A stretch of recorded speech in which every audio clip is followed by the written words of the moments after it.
नमस्कार दोस्तों, अपनी पाठशाला चैनल पर आप सभी का हार्दिक स्वागत है। तो कैसे हो मित्रों?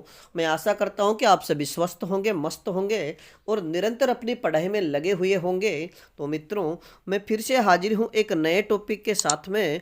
और आज का अपना टॉपिक होगा लाला श्रीनिवास दास का जीवन परिचय।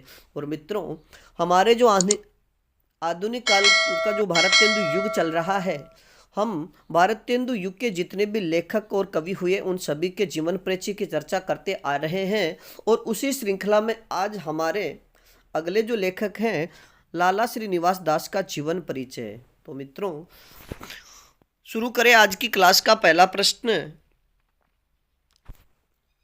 हिंदी के प्रथम उपन्यासकार कौन माने जाते हैं? यानी हिंदी के प्रथम मौलिक उपन्यासकार कौन माने जाते हैं? तो इसका सही उत्तर होगा लाला श्रीनिवास दास। और मित्रों, याद रखिएगा कि हिंदी का इनके द्वारा रचित परीक्षा गुरु को हिंदी का पहला उपन्यास माना जाता है। अगला प्रश्न, लाला श्रीनिवास दास का जन्म कब हुआ? लाला श्रीनिवास दास का जन्म कब हुआ? तो इसका सही उत्तर होगा 1851 ईस्वी में। और अगर निधन की बात करें तो इनका निधन 1887 ईस्वी में हुआ था।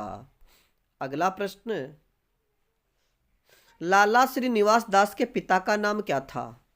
लाला श्रीनिवास दास के पिता का नाम क्या था? तो इसका सही उत्तर होगा लाला मंगली लाल। अगला प्रश्न,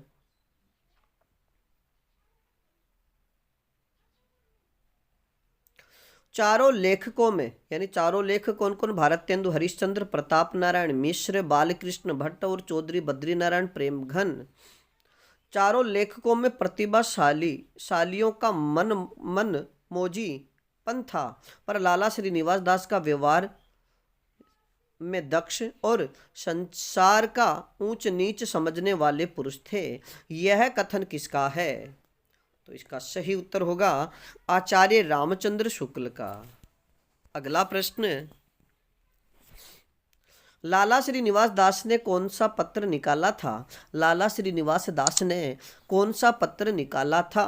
तो इसका सही उत्तर होगा सदादर्श। और मित्रों, याद रखिएगा कि लाला श्रीनिवास दास ने सदादर्श जो पत्र है वो 1874 ईस्वी में दिल्ली से निकाला था। अगला प्रश्न, लाला श्रीनिवास दास के सदादर्श पत्रिका का बाद में किस में विलय कर दिया गया? कि लाला श्रीनिवास दास का जो पत्र है सदादर्श, उसका बाद में किस में विलय कर दिया गया था? तो इसका सही उत्तर होगा कविवचन सुधा। यानी हरिश्चंद्र, भारतेंदु हरिश्चंद्र द्वारा जो कविवचन सुधा पत्रिका निकाली जाती थी, तो सदादर्श का बाद में कविवचन सुधा में ही सम्मिलित कर दिया गया था। अगला प्रश्न, लाला श्रीनिवास दास का पहला नाटक कौन सा है? लाला श्रीनिवास दास का पहला नाटक कौन सा माना जाता है? तो इसका सही उत्तर होगा प्रहलाद चरित्र। अगला प्रश्न, लाला श्रीनिवास दास के किस नाटक पर अभिज्ञान शाकुंतलम की कथा का प्रभाव दिखाई देता है? यानी लाला श्रीनिवास दास के किस नाटक पर कालिदास का जो अभिज्ञान शाकुंतलम नाटक है की कथा का प्रभाव दिखाई देता है? तो इसका सही उत्तर होगा तप्ता संवरण का। और मित्रों, याद रखिएगा कि लाला श्रीनिवास दास ने तप्ता संवरण की रचना 1883 ईस्वी में की थी। अगला प्रश्न, लाला श्रीनिवास दास का वह नाटक जो अंग्रेजी ढंग पर लिखा हुआ है। लाला श्रीनिवास दास का वह नाटक कौन सा है जो अंग्रेजी ढंग पर लिखा हुआ है? तो इसका सही उत्तर होगा रणधीर प्रेम मोहिनी। और मित्रों, याद रखिएगा कि रणधीर प्रेम मोहिनी की रचना लाला श्रीनिवास दास ने 1878 ईस्वी में की थी।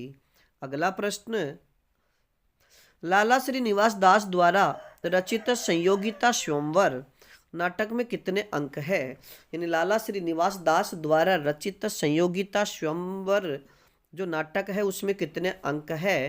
तो इसका सही उत्तर होगा 5 अंक। मित्रों, याद रखिएगा कि कई बार जो लेखकों द्वारा लिखे गए उपन्यास, नाटक या जो भी निबंध है, उनके आंतरिक जो अंक होते हैं उनसे संबंधित प्रश्न भी आपसे पूछ लिया जाता है। तो आप इनके अंक जरूर याद रखिएगा। अगला प्रश्न,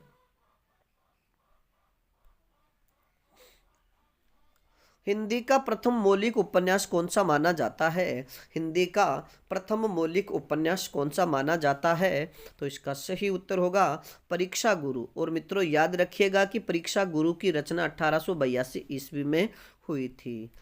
अगला प्रश्न, किस उपन्यास में दिल्ली के एक कल्पित रहस्य लाला मदन मोहन का स्वाभाविक चित्र उतारा गया है? यानी लाला श्रीनिवास दास का वह कौन सा उपन्यास है जिसमें दिल्ली के एक कल्पित रहस्य लाला मदन मोहन का स्वाभाविक चित्र उतारा गया है? तो इसका सही उत्तर होगा परीक्षा गुरु उपन्यास में। अगला प्रश्न, आचार्य रामचंद्र शुक्ल, डॉक्टर नगेंद्र और डॉक्टर बच्चन सिंह ने किसे हिंदी का प्रथम उपन्यास माना है? आचार्य रामचंद्र शुक्ल, डॉक्टर नगेंद्र और डॉक्टर बच्चन सिंह ने किसे हिंदी का प्रथम उपन्यास माना है? तो इसका सही उत्तर होगा परीक्षा गुरु को। अगला प्रश्न,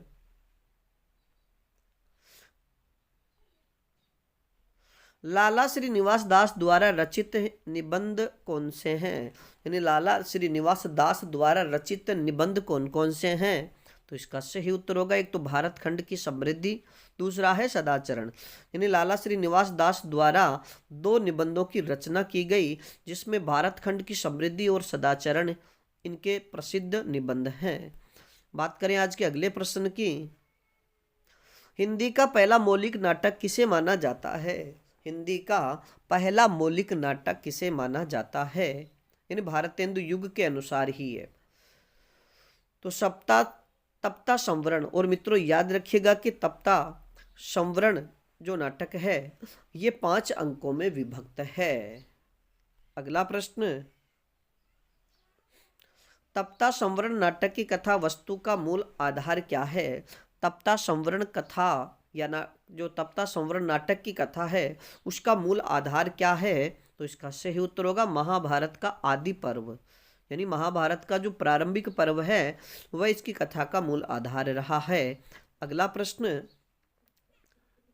लाला श्रीनिवास दास ने संयोगिता स्वयंवर की रचना कब की? लाला श्रीनिवास दास ने संयोगिता स्वयंवर जो नाटक है उसकी रचना कब की? तो इसका सही उत्तर होगा 1885 ईस्वी में। और मित्रों याद रखिएगा ये नाटक भी 5 अंकों में विभक्त है। और मित्रों बात करें आज के इस कक्षा के अंतिम प्रश्न की, लाला श्रीनिवास दास का कौन सा उपन्यास उपदेश प्रदान उपन्यास है? कि लाला श्रीदास द्वारा यानी लाला श्रीनिवास दास द्वारा लिखित या रचित जो उपन्यास है उनमें से कौन सा उपन्यास उपदेश प्रदान उपन्यास है? तो इसका सही उत्तर होगा परीक्षा गुरु। तो मित्रों आज के लिए इतना ही, बाकी फिर मिलेंगे एक नए टॉपिक के साथ। तब तक आप अपने अध्ययन में जुटे रहिएगा और अपनी पाठशाला बाय BN सर चैनल पर नए हो तो हमारे चैनल को लाइक, सब्सक्राइब और अपने मित्रों तक शेयर जरूर कीजिएगा। और मित्रों इसके बाद हम पढ़ेंगे द्विवेदी युग, यानी महावीर प्रसाद द्विवेदी के द्वारा जो युग चलाया गया या उनके नाम से जो युग प्रसिद्ध है द्विवेदी युग, तो हम द्विवेदी युग की चर्चा करेंगे। तो मित्रों आज के लिए इतना ही, बाकी फिर मिलेंगे। धन्यवाद।